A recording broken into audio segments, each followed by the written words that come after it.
I'm going to give an update on the Metro Regional Connector joint development. Metro has now released that they are going to make a recommendation for innovative housing opportunities, one of the 4 developers to be the joint developer for the Metro Regional Connector station. So the quick goal for this is just to get everybody up to speed on what's going on with the joint development. We will later this week, as soon as we get some feedback from the board, we will release a poll in order to determine LTCC's position on whether or not we accept the recommendation for innovative housing opportunities or we reject it. So I'm going to run through very, very quickly. I'll try to do a very short version so there's time for discussion. I know a lot of folks here may already know some of this, but we know a lot of community actually hasn't heard very much detail about this. So as a reminder, this is the Sustainable Little Tokyo Community Vision that over 200 of our community members developed that focused on 3 pieces of public land, one of which is the Metro Regional Connector Station. And SLT is a partnership between JACCC, LTCC, and Little Tokyo Service Center. So this is just a reminder of this vision. And this is the location. So it is located between Central and Alameda Street on First, across the street from the Japanese American National Museum. I'm sure you're all familiar with the construction site. This is Metro's typical joint development process. I know it's very confusing sometimes, especially with Metro language, so we're going to try to break it down for you. So basically, the first step was community engagement and outreach, which has been completed. And right now, we are at the very end of the second step in the development selection. So Metro did 5 months of community engagement, mostly with Little Tokyo and Arts District, including meetings with LTCC, as you can see in the photo. And then to collect our feedback and what we wanted on that land. And so we shared the SLT priorities, which broadly were human scale, balanced design, making sure this was multi-generational, low density, connected to the rest of the neighborhood, economic vitality, so supporting small and legacy businesses, and with affordable commercial spaces, strong community fabric, so really connecting to our historical and cultural roots as a Japan town, mobility and linkages, connections to the rest of the neighborhood, and then of course, sustainability or motainai. So Metro's team, after all of that community outreach, came back to us with this opportunity overview, which is basically a report that shares sort of the general information for the station site and what the community's priorities were. So Metro's interpretation, what they came back to us with were these priorities, which overall are, kind of broadly aligned with SLT's vision, but obviously there are specifics that we would like to see in the future development. And you can see the full report. I'll be sharing this slideshow with the notes as well, and you can actually access the full report also on Metro's website, but I have links included. So after releasing this overview, they then started the RFIQ and RFP process.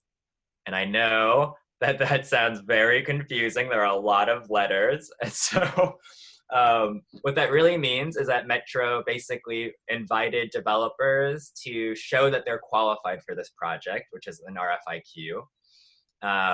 And 8 developers submitted. They eventually invited 4 of the most qualified developers to submit proposals, which are called requests for proposals or an RFP. And now Metro is recommending one of those developers to Metro Board as the joint developer. So the call for proposals, or the RFP, the request for proposals, asked developers to show what their vision was, what was the design, how does it benefit community, is this feasible, etc. And currently, all the 4 developer proposals are not available to the public. The 4 proposals were submitted by these 4 developers. So Little Tokyo Service Center, Center Urban, Kaji and Associates, and Innovative Housing Opportunities. They were shared at an open house in October of last year and then presented again to LTCC in November of last year. And those presentations and those slideshows are pretty much the information that we have on their proposals.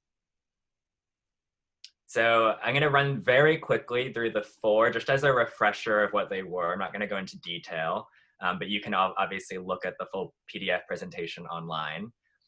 So Little Tokyo Service Center, of course, many of us are familiar with, is also a partner of SLT, had proposed this development.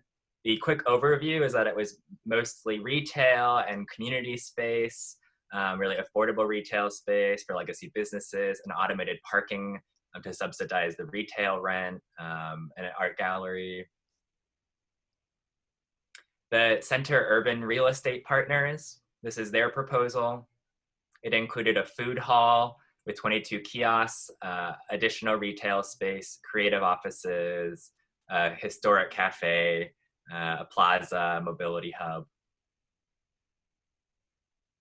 Kaji and Associates, we don't have very much information, but we know that it was a 17-story hotel with commercial space, that there was also potential for what were called retail condos for purchase so that people could own property. But based on the presentations and material online, there's not very many details that I could actually find, aside from our notes from the presentations. And this is Innovative Housing Opportunities, also IHO. IHO is who Metro is recommending to be the joint developer. So IHO was formed in 1976, focusing on quality affordable housing, mostly in Irvine, later expanding to the SoCal region, mostly in OC and Los Angeles. Their proposal is the only one that included housing with 78 units. There's retail space, space that's discounted for legacy businesses, a plaza, gallery space, etc. And then just very quickly, here are two of their projects in process in the LA area. It seems like most of IHO's projects are affordable housing. They do have one that's in the works in South LA that's mixed use, similar to what this would be. But they do not have experience working in Little Tokyo specifically or with Metro joint development projects, but they have a lot of experience with affordable housing.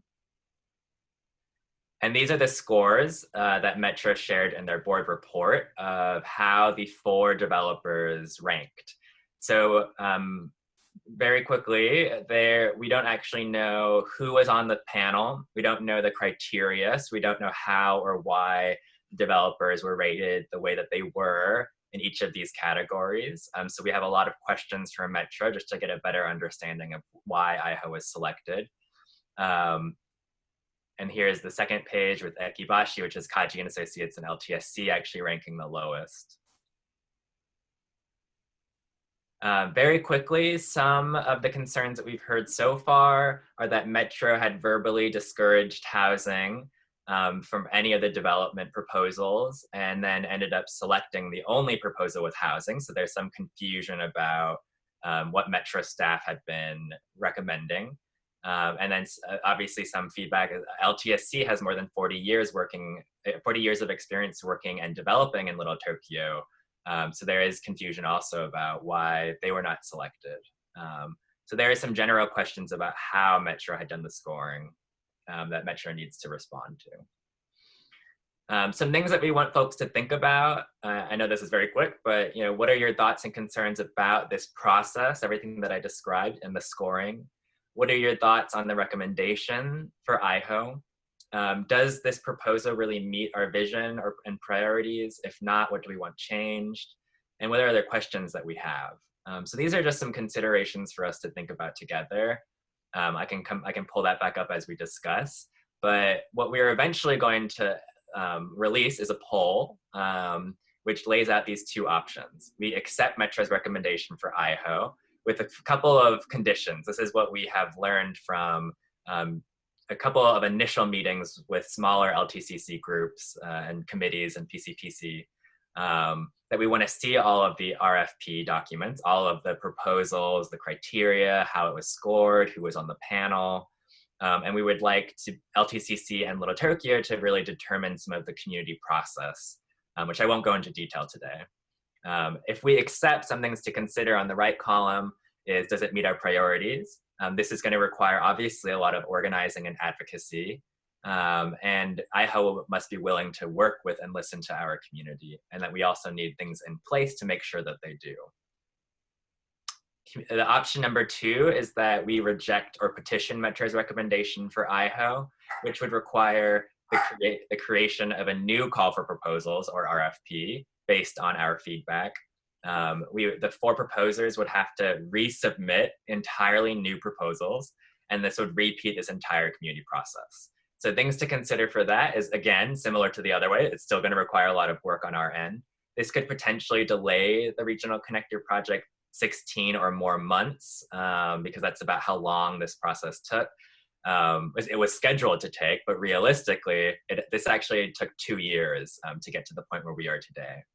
And another thing to consider is that while this could, potentially lead to the recommendation of LTSC or improved proposal that really meets our vision, but none of that is guaranteed, and that we should kind of look back to the scores and remember, how this Center Urban was actually rated number 2.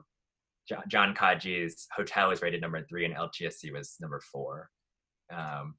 So we have these 2 options.